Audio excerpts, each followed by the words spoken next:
Hello welcome to NIN media. నేను మీ journalist విప్లవశ్రీ. Buddhism ఉందా, Brahminism ఉందా అని చాలామంది తర్జన భర్జన పడుతుంటారు. ఎవరికి తోచింది వారు మాట్లాడుతూ ఉంటారు. నిజాల నిగ్గు తేల్చుకోవాలంటే ఎవరైనా సరే ఆధారాలు వెదకాలి. ఉట్టి గాలి కబుర్లతో వాస్తవాలు వెలుగులోకి రావు. దొరికిన ఆధారాలలో ఏది పాతవి, ఏవి కొత్తవి అనేది నిర్ధారించుకోవాలి. అప్పుడు విషయం తేటతెల్లం అవుతుంది. దేని ఆధారాలు పాతవైతే అది ముందొచ్చింది అని అనుకుంటాం. ఇక వివరాల్లోకి వెళదాం. దొరికిన వేదాల మాన్యూస్క్రిప్ట్ సాధారణ శకం 1464 నాటిదని 2007లో యునెస్కో ధృవీకరించింది. వేదాలు, పురాణాలు అన్నీ ఆ దేవదేవుడే మనిషికి అందించాడు అన్నదానికి ఏ ఆధారము లభించలేదు. అది కేవలం ఒక భావన, ఒక విశ్వాసం మాత్రమే. అదలా ఉంచి చారిత్రక ఆధారాలు చూస్తే అతి ప్రాచీనమైన అశోకుడి శిలాశాసనాలు, ఆ తర్వాత వచ్చిన బౌద్ధ రాజుల శాసనాలు అన్నీ ధమ్మలిపిలో ఉన్నాయి. ఆ శాసనాలు ధమ్మలిపిలో ప్రకటిస్తున్నామని ఆ శాసనాల్లోనే చివర ఎక్కడో రాసేవారు. ఆ విషయం బౌద్ధ గ్రంథాలలో కూడా ఉంది. ఇక బ్రాహ్మణిజానికి సంబంధించిన గ్రంథాలలో ఈ లిపి గురించిన ప్రసక్తే ఉండదు. మన దేశాన్ని పర్యటించిన ఇరానియన్ యాత్రికుడు మేధావి అల్వరూని ప్రకారం 11వ శతాబ్దం దాకా వేదాలు రాయబడనే లేదు. కాశీలోని పాండాలు కొందరు అశోకుని స్తూపాన్ని భీముని గధగా ప్రకటించారు. దాని మీద ఉన్న రాత వారికి అర్థం కాలేదు. అందువల్ల వనవాసానికి సంబంధించిన అంశాలు దాని మీద ఉన్నాయని ప్రచారం చేశారు. అప్పటి నుండి ఈనాటి దాకా అబద్ధపు ప్రచారాలలో వారిది అందివేసిన చేయి.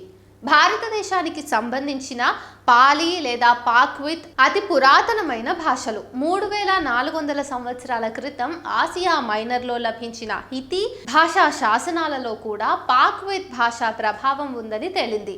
ఆ కాలం నాటి శాసనాలలో పరిశోధకులకు ఎప్పుడూ ఎక్కడా సంస్కృత భాషా శాసనాలు లభించలేదు. అందువల్ల బ్రాహ్మణిజానికి తమదైన ఒక భాషే ఉనికిలో లేదని చరిత్ర చెబుతోంది. పాలి, పాక్విత్ స్థానికంగా ఉన్న ఇతర భాషలు తప్ప సంస్కృతం లేదు. తర్వాత కాలంలో ఒక బౌద్ధ మేధావి భాషను సంస్కరించి సంస్కృతం తయారు చేశాడు. సంస్కృతం అర్థం కూడా అదే, సంస్కరించబడింది అని. ఈ ఒక్క విషయం అర్థం చేసుకుంటే చాలు. పాలి, ప్రాకృతం సంస్కరించబడినవి కాదు. ప్రాకృత అంటే ప్రకృతి సిద్ధంగా ఏర్పడ్డ మూల భాషలు. బ్రాహ్మణిజానికి సంబంధించిన గ్రంథాలన్నీ సంస్కృతంలో ఉన్నాయి. అంటే అవి భాష సంస్కరించబడిన తర్వాతి కాలంలో రాయబడ్డాయని అర్థం. బ్రాహ్మణిజానికి సంబంధించిన అతి ప్రాచీన సంస్కృత గ్రంథాలు ఎందుకు లభించలేదు అంటే చాలా కాలం వరకు అవి రాయబడలేదు. ఎవరు ఎందుకు రాయలేదు అంటే ఆ భాషకు అప్పటికి లిపి లేదు కాబట్టి. లిపి లేదు, ఒక మాండలిక భాష సంస్కరించబడి సంస్కృతం అయ్యింది. ఆర్యులతో పాటు ఈ దేశం వచ్చిన ఆ భాష ఇక్కడి దేవనాగరి లిపిని స్వంతం చేసుకుంది.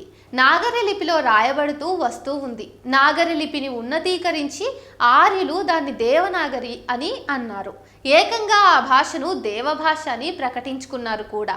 ఇక పురాతత్వ దృష్టికోణంలో చూస్తే బుద్ధిజానికి సంబంధించి అతి పురాతన శిలా శాసనాలు, కట్టడాలు, గ్రంథాలు, పత్రాలు అన్నీ దొరికాయి.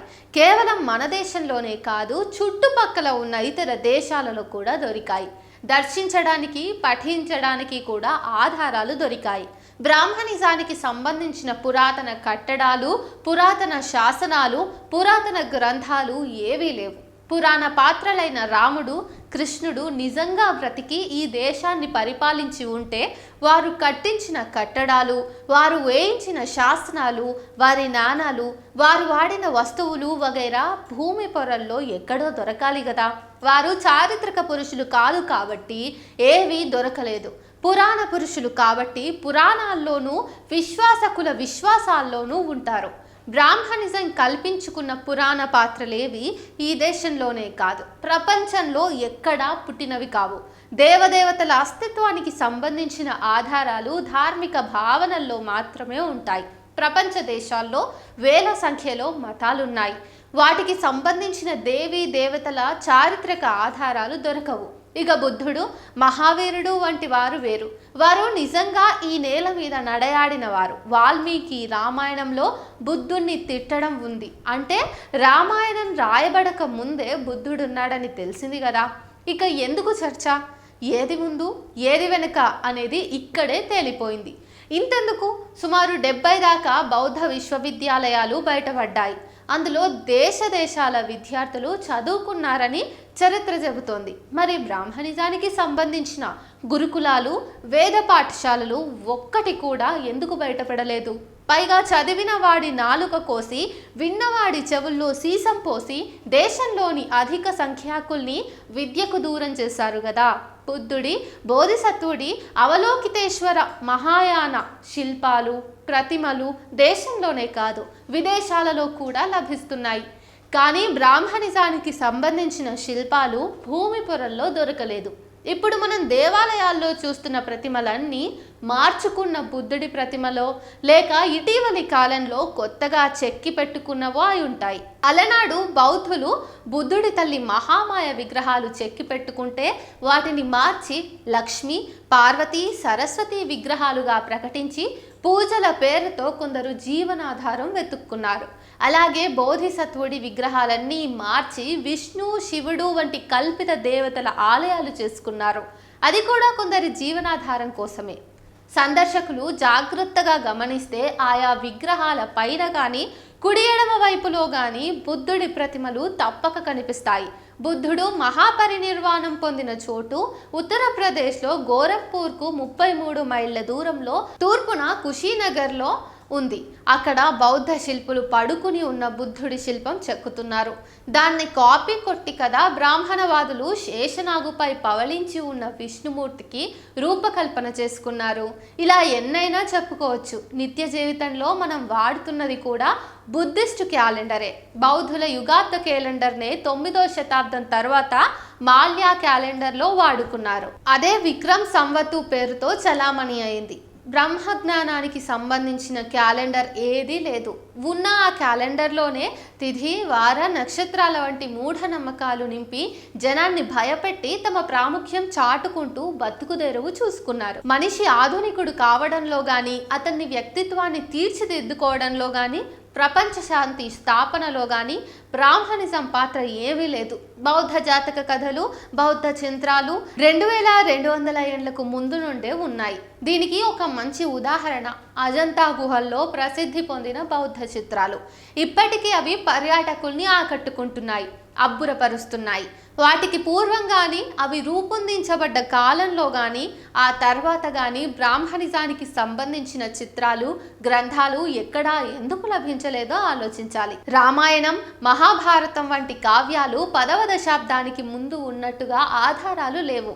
అలా రాయబడ్డ కావ్యాల మీద బౌద్ధ జాతక కథల ప్రభావం స్పష్టంగా కనిపిస్తుంది.